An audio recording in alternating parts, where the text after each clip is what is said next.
A Mesopotâmia é considerado o lar das primeiras grandes civilizações, como os Sumérios, que formaram reinos bem organizados já no início da Idade do Bronze. Mas é claro que os seres humanos não se limitavam a viver apenas na Mesopotâmia. E desde que surgiram na África, se espalharam por boa parte do globo terrestre, a maioria vivendo como nômades ou em pequenas aldeias. Algumas tribos migraram para o norte da África há cerca de 5.500 anos antes de Cristo, onde criaram aldeias e se espalharam ao longo do Vale do Nilo, mais precisamente em duas regiões, que chamamos hoje de Alto Egito e Baixo Egito. A principal razão de escolherem essa região foi, sem dúvida, pela existência do famoso Rio Nilo, que além de ser o rio mais extenso do mundo, também foi responsável pelo desenvolvimento da cultura egípcia. Os antigos egípcios chamavam o Rio Nilo pelo nome de Iteru, que significa Grande Rio, e o consideravam um presente dos deuses para todos os seres vivos. Todos os anos, o Rio Nilo tem períodos de cheia, que acabam por irrigar o solo ao seu redor, deixando sedimentos que tornam a terra escura e fértil, possibilitando a agricultura e a criação de animais. Um dos nomes que os egípcios usavam para se referir às suas terras era Kemet, que pode ser traduzido como Terra Negra, evidenciando a importância da fertilidade no solo. A região de maior destaque foi o que hoje chamamos de o Delta do Rio Nilo, onde o rio se divide em diferentes braços e deságua no mar Mediterrâneo, e foi onde se concentraram o maior número de assentamentos humanos. Assim como aconteceu com os povos da Mesopotâmia, o domínio da agricultura foi o principal estímulo para impulsionar o comércio e o desenvolvimento cultural dos primeiros egípcios. Com o passar do tempo, os povoados se tornaram cidades independentes e logo começaram a surgir os primeiros governantes, que se proclamavam como reis soberanos de seus territórios. Em 3100 a.C., um rei do Alto Egito iniciou uma campanha militar contra as outras cidades. A identidade deste rei é foco de algumas divergências entre historiadores. Registros arqueológicos apontam a existência de um rei semi-lendário, que, de acordo com as crenças da época, seria descendente do deus Horus.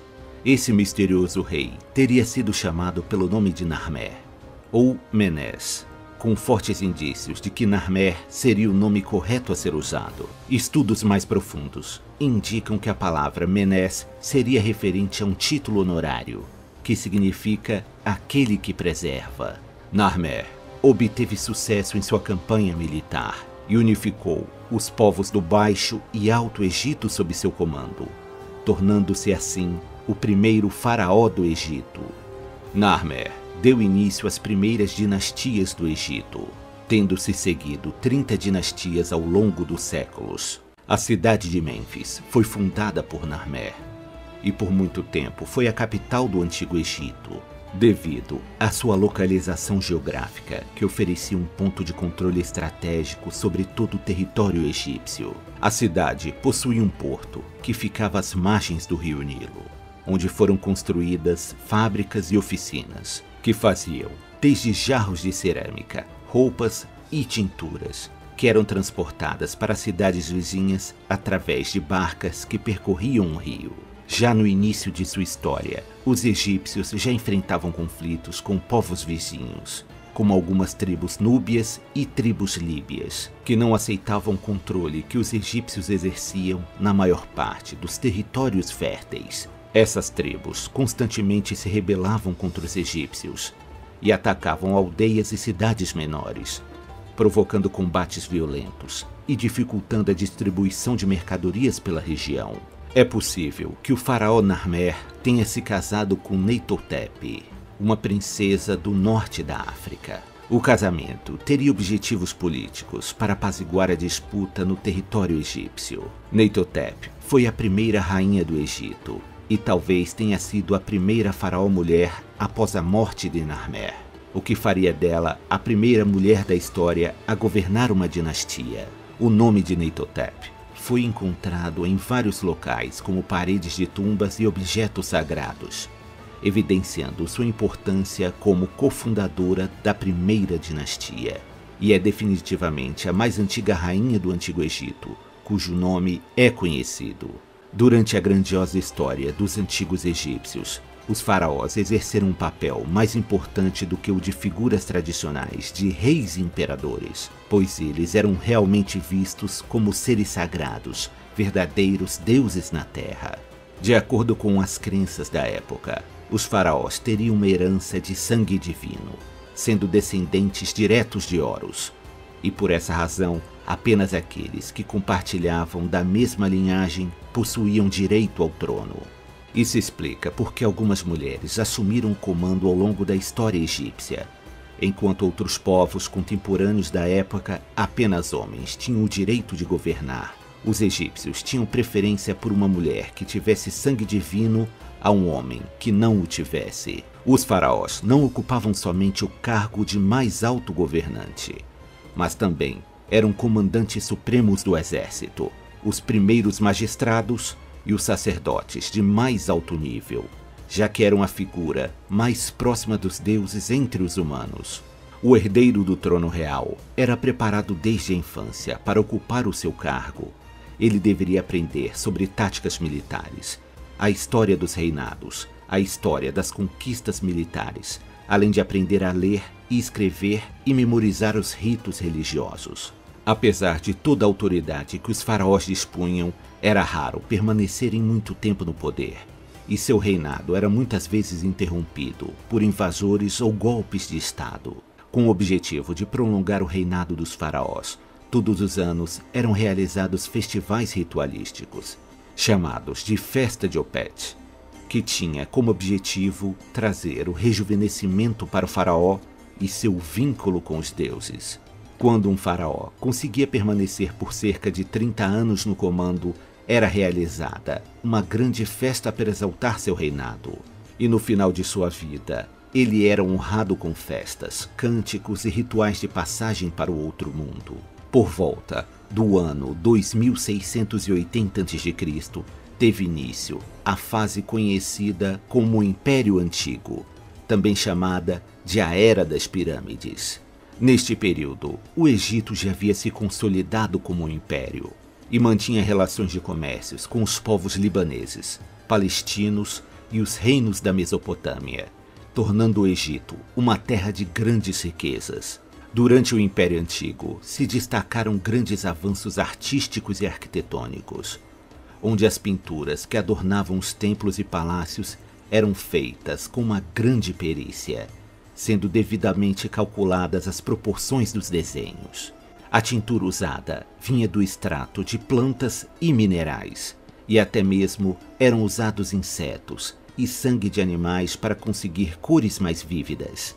Como resultado, muitas pinturas mantiveram suas cores e esplendor até os dias de hoje. As pinturas podiam representar desde o cotidiano do dia a dia até grandes acontecimentos, como colheitas fartas, coroamentos de faraós ou desastres naturais. As grandes vitórias militares também eram celebradas nessas pinturas. Os deuses e rituais sagrados recebiam destaque especial nas representações artísticas, e até mesmo muitas das histórias mais famosas do panteão egípcio foram contadas através de pinturas e entalhes feitos nas paredes dos palácios e túmulos. No campo econômico, toda a produção era contabilizada e registrada, permitindo um direcionamento mais preciso dos recursos. Oficiais a serviço do governo faziam a coleta de impostos, recrutavam camponeses para trabalhar em lavouras ou construções e comandavam o sistema jurídico, liderando patrulhas de soldados e julgando crimes. Durante o Império Antigo, também foram feitos avanços na área militar, com os soldados já dispondo de couraças feitas de lã ou couro, escudos feitos em couro e madeira, além da icônica khopesh, uma espada curva que é datada deste período. Por volta do ano 2200 a.C., houve um grande período de secas no Egito, que se arrastou por 140 anos, gerando fome na população e um declínio do poder econômico e social. Uma onda de instabilidade tomou conta do Egito, e o governo do faraó perdeu o controle de seus territórios, com algumas províncias mais distantes da capital se rebelando e declarando independência. Com isso, os líderes das províncias rebeldes deixaram de pagar tributos ao governo central e enriqueceram seus próprios cofres. Eles emergiram como uma espécie de líderes mafiosos, já que eles contratavam criminosos e desertores para sua proteção. Por fim, dois grupos se destacaram, um comandando o Baixo Egito, através da cidade de Heracleópolis, e o outro comandando o Alto Egito, a partir da cidade de Tebas. Em 2055 a.C., as forças de Tebas, comandadas por Mentuhotep II, derrotaram os governantes de Heracleópolis, unificando novamente o Egito e dando início ao período chamado de Império Médio. As areias do Egito guardam segredos e histórias que inspiram nossa imaginação e aguçam o nosso desejo de desvendar o passado de uma das maiores civilizações que já existiu. Depois de enfrentar tempos difíceis no final do período conhecido como Império Antigo, os egípcios conseguiram recuperar seus antigos territórios e rotas de comércio, e uma nova era de prosperidade teve início. Essa nova fase da história egípcia é chamada de Império Médio e durou entre os anos 2050 a.C. a 1710 a.C. Após restabelecer o controle militar no Egito, era necessário recuperar a economia e novos sistemas de irrigação foram construídos, além de novos monumentos para os deuses. O faraó Mentuhotep II iniciou uma campanha militar com o intuito de conquistar a Núbia, já que era uma região rica em veios de ouro e joias preciosas, algo que seria muito lucrativo para os debilitados cofres egípcios. A luta contra os núbios durou muitos anos, e apesar de sua insistência, os egípcios não conseguiram subjugar totalmente seus adversários.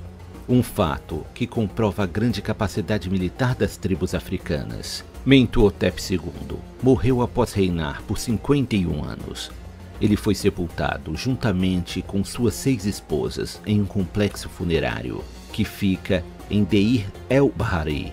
Tendo o Egito recuperado seu poder financeiro e sem ter grandes ameaças externas, o Império entrou em um período considerado erudito. Durante o Império Médio, se destacou o conceito de vida no além, e a morte, que já era vista como um rito de passagem, passou a ganhar ainda mais atenção no cotidiano dos egípcios. Outro destaque foi que os governantes retomaram o costume de erguer pirâmides para servirem de túmulos, ordenando a construção de monumentos cada vez maiores. A construção de pirâmides gigantescas se iniciou durante o Império Antigo, sendo a primeira a Pirâmide de Djoser, que foi construída por volta de 2630 a.C. e fica ao nordeste da cidade de Mênfis. A Pirâmide de Djoser e seu complexo de túmulos são consideradas as estruturas monumentais mais antigas do mundo e foram projetadas pelo arquiteto Imhotep. Durante sua vida, Imhotep foi provavelmente um dos homens mais importantes do Egito, sendo detentor de conhecimentos em diversas áreas como medicina, arquitetura, religião e carpintaria. Imhotep faz parte de um pequeno grupo de plebeus que conquistaram o status de divindade no Egito Antigo, já que tal honraria era reservada aos membros mais importantes da nobreza. A existência histórica de Imhotep é comprovada através de 2 inscrições contemporâneas feitas na base ou pedestal de uma das estátuas de Djoser. Imhotep foi uma figura tão importante que mesmo após sua morte, ele continuou a ser reverenciado, com a localização de sua sepultura tendo sido escolhida com absoluta cautela e permanece escondida até os dias de hoje. Até hoje foram encontradas e contabilizadas 123 pirâmides no Egito, algumas já praticamente em ruínas. A decisão de se construir túmulos no formato de pirâmide se deve ao fato de essa ser a maneira mais segura de se erguer um gigantesco monumento, já que sua base larga garante a estabilidade da estrutura. Mesmo assim, algumas pirâmides desmoronaram ainda na antiguidade, devido a irregularidades no seu formato ou na escolha errada do terreno. Quando isso acontecia, o construtor era responsabilizado e executado. Ainda existe o caso da famosa pirâmide curvada, que se manteve de pé até os dias de hoje, apesar de ficar evidente que seu formato foi sofrendo alterações durante a construção. A construção das pirâmides era realizada com muito esforço físico e uma logística bem avançada. As grandes pedras de granito pesam aproximadamente 2,5 toneladas e frequentemente eram retiradas de pedreiras que ficavam até 800 quilômetros de distância do local da construção. Depois eram colocadas em balsas e trazidas ao longo do rio Nilo. Depois de serem descarregadas, as pedras eram trazidas com cordas e trenós até o local da construção. Lá eram cortadas e lixadas até assumirem o formato necessário, sendo só então arrastadas através de rampas até o local onde ficariam. Não se sabe ao certo quantos trabalhadores participaram das construções. Acredita-se que cerca de 30.000 homens se esforçaram para erguer estes grandes monumentos. A maioria era composta de homens livres, que recebiam um salário e isenção de impostos pelo trabalho. Muitos escravos também foram usados, sendo delegado a eles as tarefas mais árduas e cansativas. As pirâmides eram erguidas a mando dos faraós, para serem seus túmulos e para demonstrar seu poder e autoridade. Elas também tinham um caráter simbólico para os egípcios, que acreditavam que a Terra originou-se de um monumento primordial, que tinha um formato piramidal.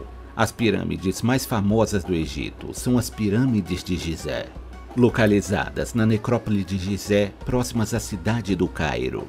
A necrópole possui 3 pirâmides. A mais alta é a pirâmide de Quéops, a média é a pirâmide de Quefren e a menor é a pirâmide de Miquerinos. Ainda existem alguns monumentos menores próximos às pirâmides, que são chamados de pirâmides das rainhas. A Grande Esfinge também faz parte da necrópole. No seu auge, as pirâmides eram finalizadas com uma cobertura de calcário branco polido, que refletia a luz do sol à distância, e no seu topo existia uma finalização com pedras adornadas de escritas hieroglíficas. É até mesmo possível que o topo de algumas pirâmides fosse revestido de ouro. Sem dúvida, era uma visão de tirar o fôlego. A pirâmide de Quéops tinha um impressionante 146 metros de altura, mas hoje possui 138 metros, sendo a mais antiga das 7 maravilhas do mundo antigo e a única que ainda existe. Quase todas as pirâmides foram saqueadas, tanto por dentro quanto por fora, com a cobertura de calcário e as pedras de granito sendo retiradas para serem utilizadas em outras construções ao longo dos séculos. A razão de tamanha dedicação em construir monumentos funerários gigantescos está ligada à religião dos antigos egípcios, que influenciava fortemente a visão que aquele povo tinha sobre a vida e a morte. Os egípcios não deixaram fontes escritas que explicassem com clareza suas crenças. Por conta disso, historiadores modernos usam como fonte de estudos as pinturas e esculturas deixadas em templos, pirâmides e túmulos.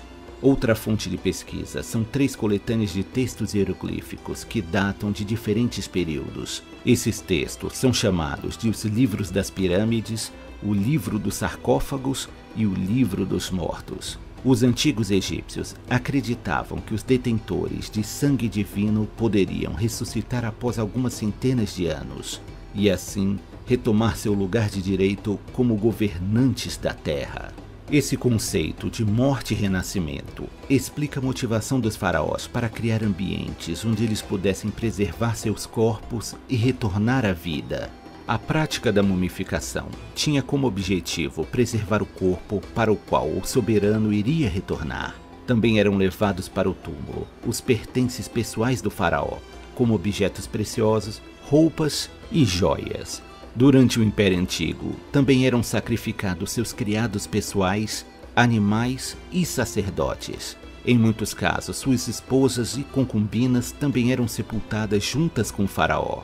Essa prática, contudo, perdeu força durante o Império Médio. Os sarcófagos também tinham uma importância vital para a reencarnação do faraó.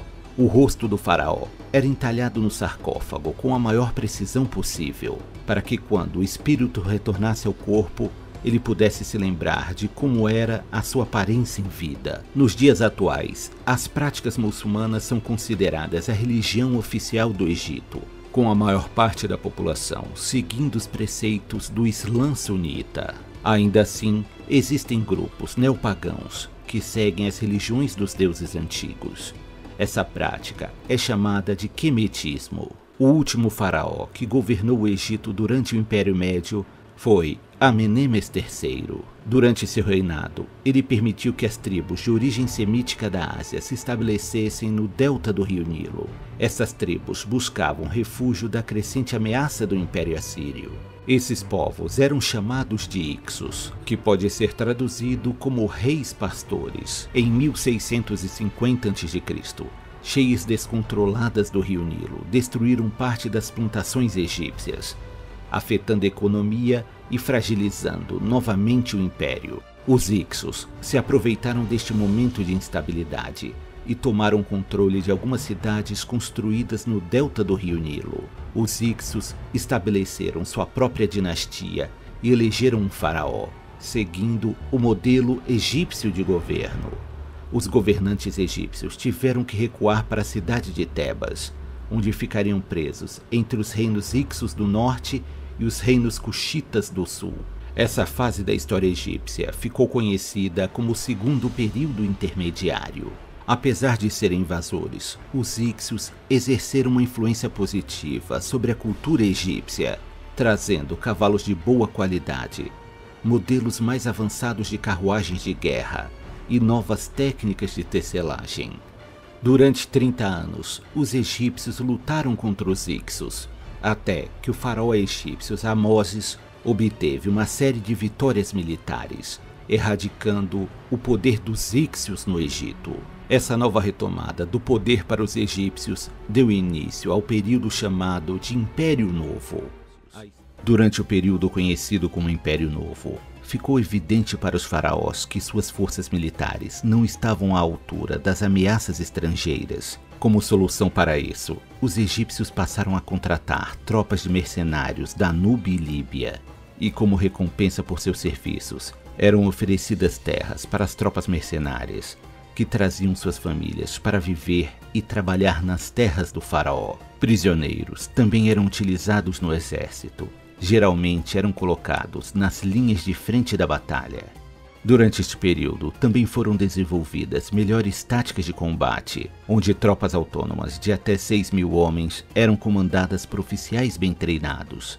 Os soldados, membros das famílias mais humildes, recebiam um salário por seu tempo de alistamento, mas praticamente não tinham chance de subir na carreira militar, com esses direitos ficando reservado aos filhos das famílias mais nobres. Foi também durante o Império Novo que os egípcios começaram a desenvolver sua força marítima. Os egípcios já possuíam barcos bem elaborados e manobráveis, mas que não eram fortes o bastante para carregar muitos soldados e equipamentos, o que levou à criação de belíssimas galés de guerra, com design esguio e ameaçador. Os faraós do Império Novo estabeleceram um período de prosperidade sem precedentes, ao assegurar as fronteiras e reforçar os laços diplomáticos com seus vizinhos. Campanhas militares lideradas pelo faraó Tutemés I levaram à conquista de novas terras, garantindo o domínio das terras onde hoje ficam Israel, Síria e Líbano. Tutemés I ainda mandou erguer novas construções em diversas cidades e elaborou novas obras de arte. Entre elas está uma estela onde foi registrado suas façanhas como governante. Seus sucessores mantiveram controle, combatendo rebeliões nas terras conquistadas, e seu neto Tutemés III foi considerado um dos faraós mais importantes do Antigo Egito. Tutemés III exerceu uma grande atividade militar, realizando mais de 17 campanhas, e manteve o impulso construtor que seu avô tinha iniciado. Durante o reinado de Tutemés III, houve uma revolta em Canaã. Os cananitas foram liderados pelo rei da cidade de Kadesh e reuniram tropas para tentar expulsar os egípcios de suas fronteiras. Essa disputa levou à famosa Batalha de Megido. que teve grande importância arqueológica, já que foi a primeira batalha a ser registrada e detalhada por escrito na história. Os egípcios descreveram os detalhes da batalha nas muralhas do Templo de Amon-Ra, que hoje pertence à cidade de Luxor, onde ficava a antiga Tebas. Tutmés III reuniu seu exército e confrontou os rebeldes em uma planície, e sua vitória forçou os cananitas a recuarem para dentro da cidade de Megido. A batalha terminou após a cidade de Megido ter sido sitiada durante 7 meses, o que levou à rendição da cidade. Foi também durante a Batalha de Megido que foi registrado pela primeira vez o uso do arco composto, uma versão bem mais eficaz do arco que era usado até então. A vitória foi muito lucrativa para os egípcios, que, de acordo com os relatos, apreenderam 894 carruagens de guerra, sendo 2 delas cobertas em ouro, e 2.000 cavalos. Depois dessa vitória e a subsequente aquisição de territórios, o Egito chegou ao seu auge. Seu domínio territorial se estendia desde o rio Eufrates na Síria até a cidade de Napata, dentro do território cuxita. Tutmés III ainda atacou o reino de Mitanni, que pertencia aos hurritas, onde venceu novamente e conquistou para o Egito novas terras e um contingente de soldados que foram capturados. Acredita-se que Tutmés III tenha visitado a cidade grega de Creta, sendo o primeiro faraó do Alto Egito a cruzar o mar e visitar uma nação estrangeira. Mas nem tudo correu bem para os egípcios durante o Império Novo, e houve um período turbulento quando um novo faraó assumiu o trono. O faraó Akhenaton foi uma das figuras mais controversas da história egípcia, e sua vida é repleta de mistérios e interrogações. Akhenaton desejava extinguir o culto às divindades tradicionais do Egito e corajosamente desafiou mais de 1.500 anos de tradições religiosas ao adotar um só Deus, decretando que o deus Aton seria o único criador de todas as coisas e seres vivos. Mas Akhenaton era um tanto negligente no que diz respeito a relações diplomáticas e militares, fazendo com que os reinos vizinhos cortassem relações com o Egito e alguns se tornassem ameaças novamente. Posteriormente, os antigos egípcios se referiam a Akhenaton como o faraó louco, e ele constantemente declarava seu fervor religioso ao dizer: Aton vivo, não há outro exceto ele. Naturalmente, esse comportamento enfureceu muitos sacerdotes e cidadãos, causando tumulto e violência em alguns lugares do reino. A esposa principal de Akhenaton foi a rainha Nefertiti, que ficou mundialmente conhecida graças ao seu busto encontrado em 1912 por arqueólogos alemães. Especula-se que Nefertiti tenha sido uma mulher muito bela, tanto que sua escultura nunca foi totalmente terminada, faltando a pintura de um dos olhos. Acredita-se que a obra não foi totalmente terminada, porque os artistas temiam provocar a ira e o ciúme das deusas egípcias. Após a morte de Akhenaton, Nefertiti desaparece dos registros históricos, tornando seu destino incerto. Akhenaton reinou por cerca de 17 anos, e este tempo foi suficiente para o Egito perder muito de sua influência e domínio. Não se sabe ao certo como foi a morte de Akhenaton, mas existem suspeitas de que ele foi assassinado a mando de sacerdotes e adoradores dos deuses antigos. Akhenaton teve muitos filhos e filhas, mas um deles teria um destaque especial na história egípcia. Seu filho foi o famoso Tutankhamon. Após a morte de Akhenaton, o Egito passou por um período de incertezas. Seu filho era ainda muito jovem para subir ao trono, e suas filhas não poderiam assumir o poder, já que havia um herdeiro masculino vivo. Foi então que uma figura enigmática ficou no comando. Seu nome era Semenkaré. Existem discussões sobre Semenkaré ser na verdade Nefertiti, que teria assumido o trono e mudado seu nome. Outra possibilidade é que Semenkaré seja na verdade genro de Akhenaton e teve direito ao trono, se casando com uma das filhas do antigo faraó. Então entra em cena um nobre chamado Aie e um general chamado Horemheb. Ambos serviram a Akhenaton e Nefertiti, sendo provável que Aie era o pai de Nefertiti. Aie desejava o trono e mandou assassinar os membros da família real que haviam restado. O jovem Tutancâmon e sua meia-irmã Anque-Senamon foram resgatados e levados para a cidade de Tebas. Tutancâmon foi coroado faraó com apenas 9 anos de idade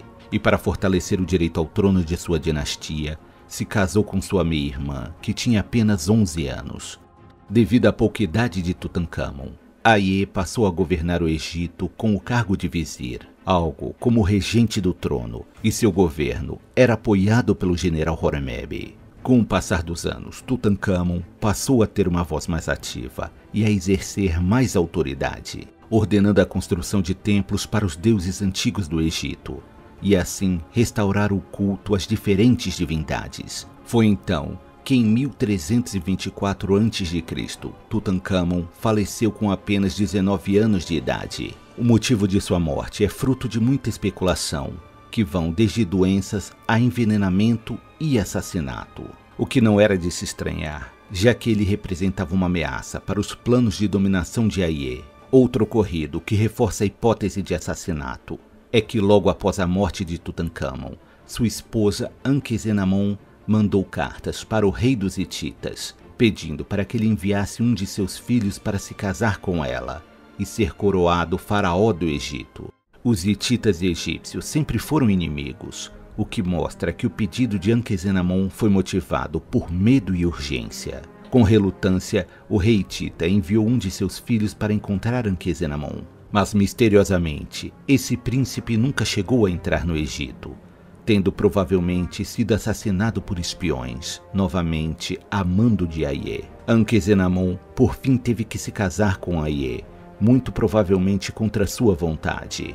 Poucos meses depois de ter se casado com Aie, a pobre Anque-Senamon morreu abruptamente, não sendo difícil deduzir que também tenha sido por ordem do cruel Aie. Apesar de não ter realizado grandes feitos, Tutancâmon teve uma grande importância para a história do Egito.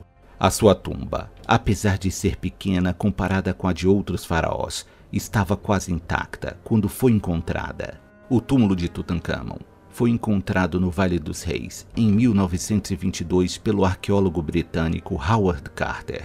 O fato de que o túmulo não ter sido violado por ladrões deu origem à famosa lenda da maldição de Tutancâmon, que dizia que se alguém violasse o túmulo do faraó, sofreria uma morte terrível. No túmulo foram encontradas 3 ânforas de vinho, sendo uma delas de vinho branco, além de uma adaga, cuja lâmina foi confeccionada com ferro de meteorito. Também estavam no túmulo cestas de cereais, joias, roupas, estatuetas do deus Anubis e 2 pequenas múmias de fetos do sexo feminino, que supostamente eram filhas de Tutancâmon nascidas de maneira prematura. A múmia de Tutancâmon estava guardada em 3 sarcófagos. O menor, que guardava o corpo do jovem faraó, era feito de ouro.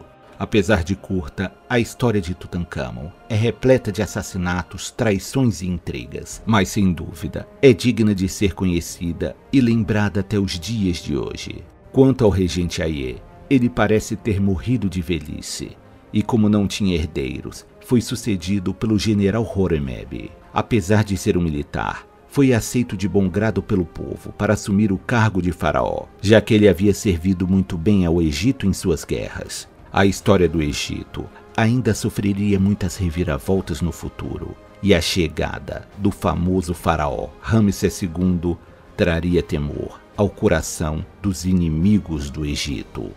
As grandes pirâmides do Egito permaneciam firmes com o passar dos séculos e, em seu esplendor monumental, testemunhavam o esforço do povo egípcio para manter a glória de seu império. Após o trágico reinado do faraó Tutancâmon, o Egito passou a ser governado por um antigo general chamado Horemheb. Durante o reinado de Horemheb, ele restabeleceu a ordem no Egito, criando leis mais rígidas que incluíam, como punição para crimes, cortar o nariz do malfeitor e exilá-lo no deserto.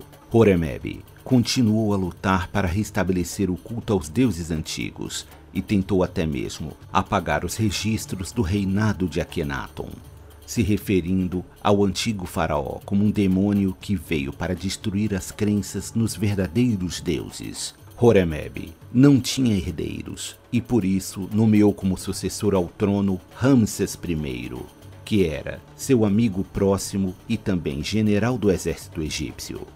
Ramsés I assumiu o trono com cerca de 50 anos de idade e reinou por apenas 2 anos, sendo substituído por seu filho Sete I.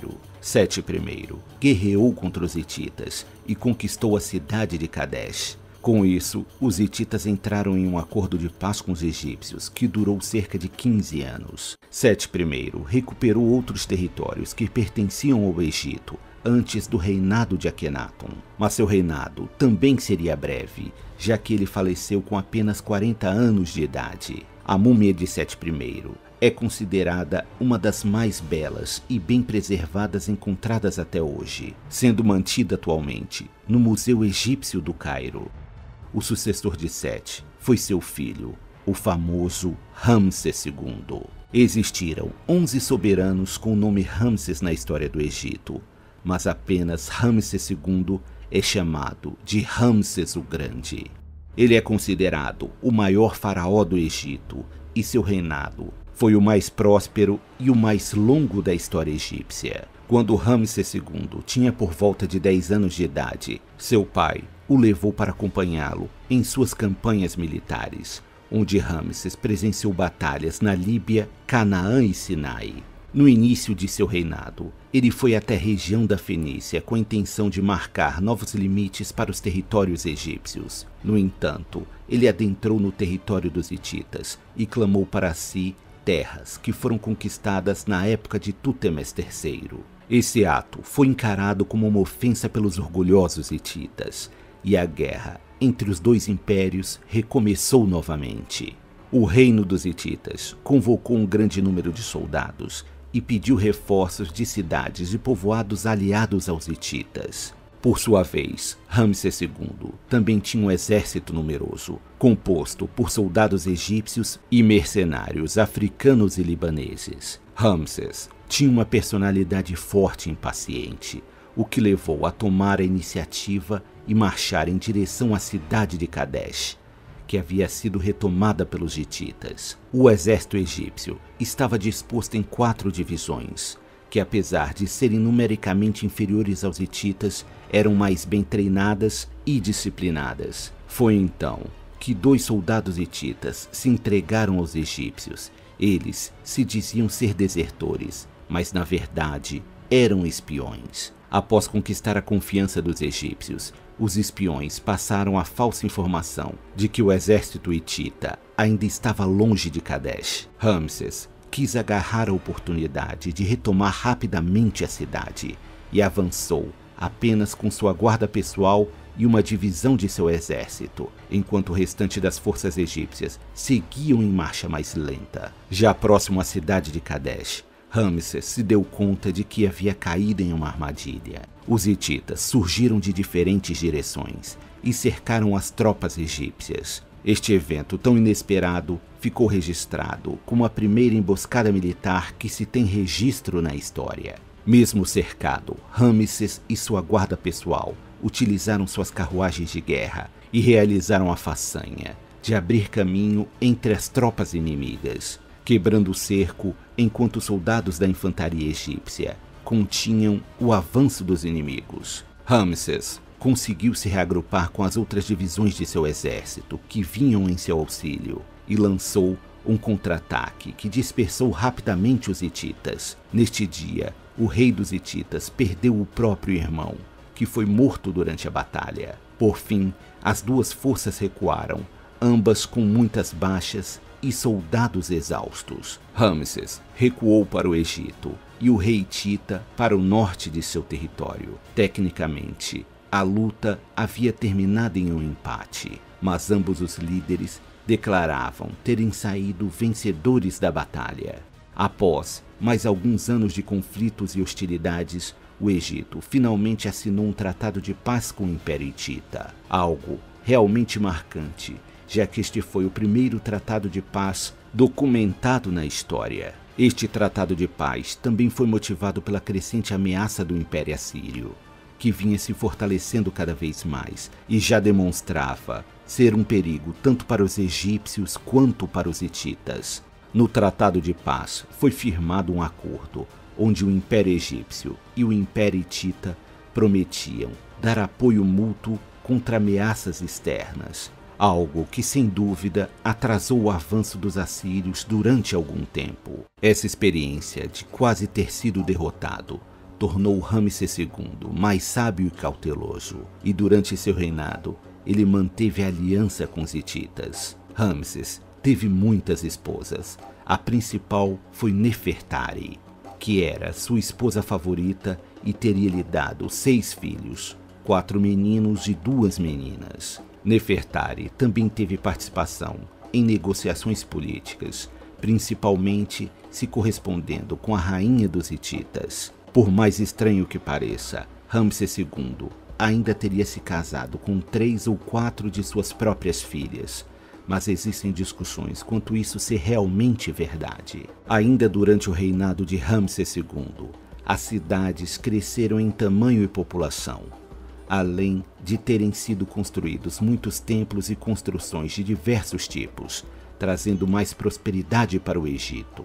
Nos dias de hoje, o nome Ramsés II ficou famoso por ter sido usado em adaptações de Hollywood, onde ele era apontado como sendo o faraó do Êxodo bíblico, responsável por aprisionar e escravizar os hebreus no Egito. No entanto, estudos mais completos apontam que o faraó do Êxodo provavelmente tenha sido Tútemes III. Ramsés II teria morrido com mais de 90 anos de idade, algo bastante incomum para aquela época. Após a morte de Ramsés, o Egito novamente entrou em um período de instabilidade, pois seus filhos morreriam de maneira abrupta e o trono egípcio ficava vazio com frequência, algo muito perigoso para uma nação tão poderosa.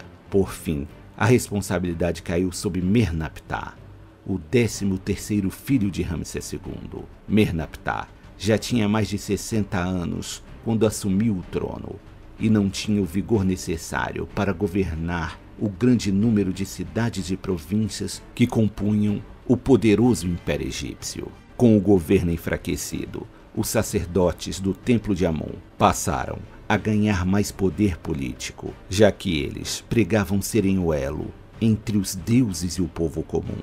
Para complicar ainda mais as coisas, a riqueza do Egito estava atraindo olhares gananciosos de outros reinos e o Egito passou a ser atacado por piratas vindos do litoral das ilhas gregas e da Anatólia Ocidental. Estes piratas ficaram conhecidos como o Povo do Mar. O Povo do Mar não foram piratas comuns. A brutalidade e a frequência de seus ataques desestabilizaram a economia de governos de grandes impérios da Idade do Bronze. Eles destruíram quase todos os reinos minoicos e micênicos e terminaram de devastar o Império Hitita, que já estava bastante enfraquecido por conta de constantes guerras civis. Não se sabe ao certo se o Povo do Mar era uma tribo única ou uma confederação de tribos que se uniram para saquear e invadir o Oriente Próximo.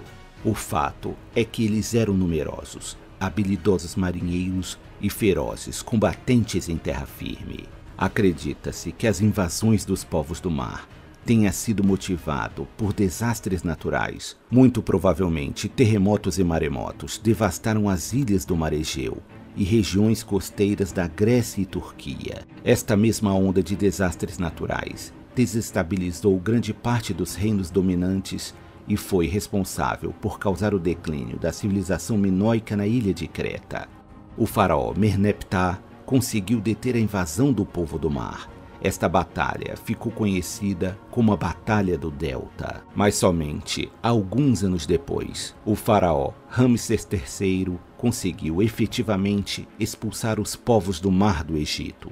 Os povos do mar seguiram devastando e dominando territórios na Palestina. Tamanho foi o impacto destas invasões que é atribuído aos povos do mar serem a razão do colapso da Idade do Bronze. Por fim, Ramsés III seguiu a tradição egípcia de transformar inimigos em aliados e assim como foi feito com os núbios e líbios, o Egito passou a contratar mercenários que faziam parte do povo do mar. Ramsés III foi um faraó forte, mas ainda assim, seu reinado foi turbulento em diversos aspectos. Ele acabou sendo assassinado aos 65 anos de idade em um golpe de estado promovido por uma de suas esposas, que pretendia ter o seu filho como próximo herdeiro do trono.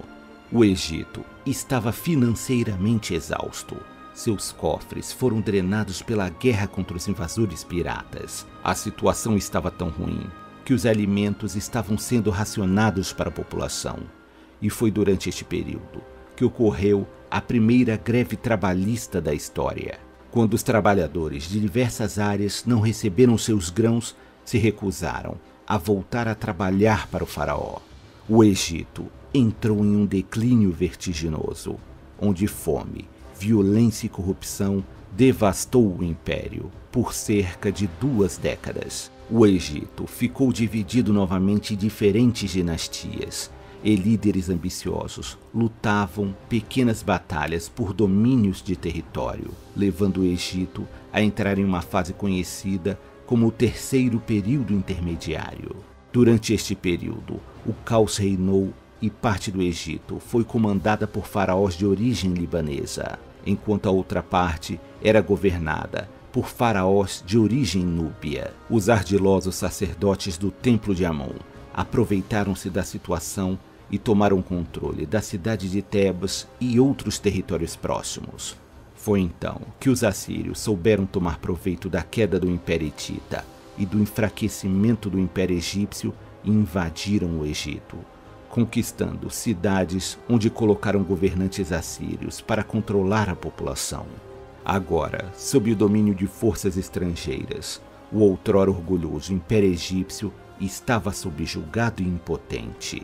Mas este ainda não seria o fim de sua história, e muitos acontecimentos inesperados ainda aguardavam. Ao longo de sua história, o Egito passou por períodos de glória e poder, mas também enfrentou grandes dificuldades durante as terríveis secas que traziam fome e sofrimento. As riquezas do Egito também atraíam a atenção de muitos reinos poderosos, e não faltaram inimigos dispostos a invadir os territórios dos egípcios. Em 525 a.C., os persas invadiram o Egito sob o comando do rei Cambises II. Os persas já haviam derrotado o Império Babilônico, e nada parecia satisfazer suas ambições por novos territórios. O domínio persa sobre o Egito durou até 332 a.C., e este domínio foi derrubado por um conquistador jovem e ambicioso. Seu nome era Alexandre o Grande. Alexandre parecia ser imparável. Ele vinha conquistando cidade após cidade e era capaz de vencer batalhas, mesmo em condições desfavoráveis para seu exército. Ele já havia dominado muitos territórios persas, e após derrotar o rei Dario III em uma batalha, sitiou a cidade de Tiro, que ficava na Fenícia. Após um cerco difícil, a cidade foi tomada. Alexandre destruiu a cidade toda como punição por não terem se rendido. Alexandre e seu poderoso exército seguiram para o Egito, e o governante persa que comandava o Egito teve o bom senso de se render sem oferecer muita resistência. Alexandre foi recebido pelo povo egípcio como um libertador e foi proclamado como sendo filho do deus Amon, recebendo muitas riquezas dos egípcios. Alexandre ficaria pouco tempo no Egito, mas durante sua estadia fundou a cidade de Alexandria, que viria a se tornar uma das cidades mais importantes do mundo antigo e se tornaria capital do Egito pelos próximos 1000 anos. Com o domínio do Egito assegurado, Alexandre partiu em direção à Mesopotâmia para atacar o coração do Império Persa. Após a morte de Alexandre o Grande, o governo do Egito ficou a cargo do general macedônico Ptolomeu I, que se declarou faraó do Egito e deu início à dinastia ptolomaica. A influência da cultura grega trazida pelos macedônios afetou a maioria dos aspectos da vida egípcia. No entanto, isso ocorreu de maneira natural, já que os governantes macedônios respeitavam e incentivavam os costumes tradicionais do Egito. Com o passar dos anos, os faraós de origem macedônia eram representados como se fossem egípcios. Casamentos entre gregos e egípcios se tornaram comuns, e até mesmo os deuses de ambas culturas foram mesclados, como é o caso da divindade que recebe o nome de Amon-Zeus. Os equipamentos militares dos egípcios assumiram quase que em sua totalidade o estilo grego, e até mesmo os barcos de comércio e galés de guerra também passaram a ser construídos no estilo grego, que era mais avançado e robusto. Todos os faraós masculinos deste período da história egípcia usaram o nome de Ptolomeu, como forma de homenagear o fundador da dinastia ptolomaica. Os Ptolomeus estabeleceram uma grande linha de comércio, principalmente marítimo, e isso tornou o Egito próspero novamente. Também durante a dinastia ptolomaica foi construída a famosa Biblioteca de Alexandria, que continha milhares de papiros e placas de argila com os mais diversos registros e estudos, como matemática, filosofia e arquitetura. O reino ptolomaico entrou em declínio durante o reinado de Ptolomeu IV, que acabou se provando um rei detestável, preguiçoso para com os assuntos da política, facilmente corruptível e de caráter cruel. Ele ordenou que matassem membros de sua família, incluindo seu irmão, seu pai e sua própria mãe. No final do reino ptolomaico, o Egito estava em um completo caos político. Muitos faraós da dinastia ptolomaica eram tiranos cruéis, e os próprios membros da família real constantemente assassinavam uns aos outros. Enquanto o Egito passava por mais um período de turbulência, uma nova ameaça vinda do mar Mediterrâneo voltou sua atenção para a terra dos faraós. Roma já havia conquistado vastos territórios em boa parte do continente europeu e buscava expandir ainda mais os seus domínios. Foi então que o Senado romano decidiu intervir na situação política dos egípcios, já que Roma dependia bastante dos grãos que eram exportados pelo Egito. E se ocorresse outra guerra civil, Roma ficaria com falta de alimento para suas legiões. A famosa Cleópatra não foi a primeira de seu nome. A eternizada rainha do Egito era, na verdade, Cleópatra VII. Ela fazia parte da dinastia ptolomaica, sendo descendente direta de Ptolomeu I. Logo na infância, estudou com professores gregos e foi instruída nos cultos religiosos das diferentes culturas. Dizia-se que Cleópatra sabia falar 8 línguas diferentes. Cleópatra se tornou rainha aos 18 anos de idade e, apesar de dividir o poder com Ptolomeu VIII, que era seu irmão mais novo, ela parece ter arcado sozinha com os problemas do reino. Logo no início de seu reinado, ela enfrentou problemas sérios. O Egito atravessava um extenso período de seca e a fome havia se instalado. Com o passar do tempo, o irmão mais novo de Cleópatra passou a se impor cada vez mais contra sua irmã. Ele era apoiado por seus tutores de infância e outros nobres que preferiam um governante masculino. Cleópatra teve que se casar com Ptolomeu VIII, mas o casamento teria sido meramente simbólico, já que ambos nunca se deram bem e também nunca consumaram um matrimônio. Ptolomeu VIII, por fim, destituiu Cleópatra de seu cargo e passou a reinar sozinho. Isso causou uma grande agitação na população, e é claro que Roma estava de olho em tudo isso.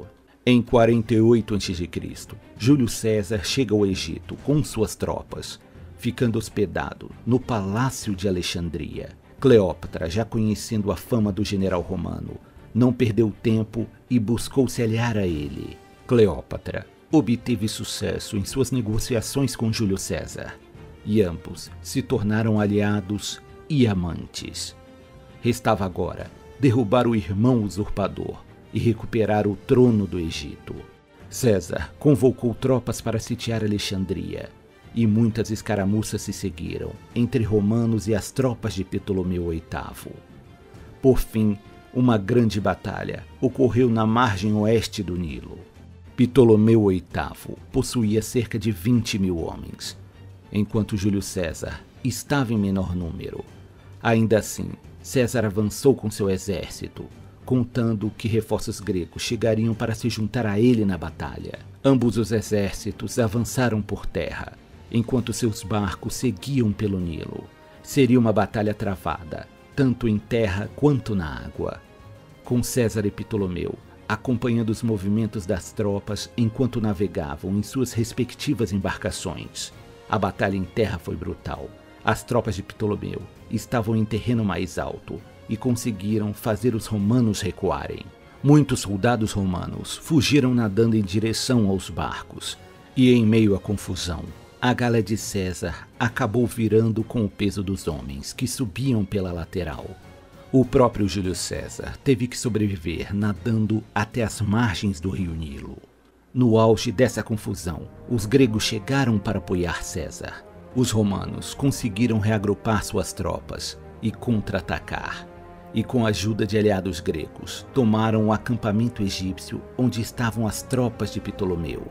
Com essa reviravolta, foi a vez das tropas de Ptolomeu fugirem para os barcos egípcios, fazendo com que as embarcações de Ptolomeu virassem. Ptolomeu não teve a mesma sorte que César e morreu afogado devido à sua armadura pesada, e seu corpo foi arrastado para o fundo do Nilo. Após essa batalha, Cleópatra foi restituída ao trono, e grande parte dos que haviam tramado contra ela foram presos ou executados. Em 44 a.C., Júlio César é assassinado no Senado de Roma. E algum tempo depois, Cleópatra buscou uma nova aliança com o general Marco Antônio. Marco Antônio e Cleópatra se casaram, mas Roma nunca considerou esse casamento oficial, já que Marco Antônio já era casado com uma romana. Marco Antônio ainda cedeu para Cleópatra vastos territórios que pertenciam a Roma, e no seu testamento dizia que queria ser enterrado em Alexandria.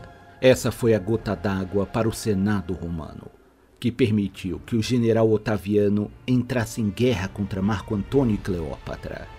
Para tentar revidar isso, Cleópatra combina seu exército com o de Marco Antônio e monta a maior frota naval que já havia sido vista até então. Eles zarparam em direção à Grécia, onde foram interceptados pela frota de navios romanos, e a batalha que se seguiu no mar foi desastrosa para Marco Antônio e Cleópatra. Sua frota foi destroçada pelos romanos, e por sorte ambos conseguiram escapar com vida. Um ano depois, Otaviano sitiou Alexandria e derrotou sem muita dificuldade as defesas da cidade, destruindo assim, de uma vez por todas, os planos e as ambições de Marco Antônio e Cleópatra. Cleópatra foi uma mulher muito poderosa. Ela conseguiu manter o Egito unido e durante toda a sua vida o protegeu de ser engolido por Roma. A vida e a personalidade de Cleópatra foram tão marcantes que servem de inspiração até os dias de hoje. Após milênios de existência, batalhas memoráveis e intrigas políticas, o Egito faraônico perde sua independência e se torna mais uma província sob o domínio romano. O legado deixado pelos antigos egípcios é extremamente valioso para a história da humanidade. E, sem dúvidas, o Egito continua a ser lembrado como o lar de uma das maiores civilizações que já existiu.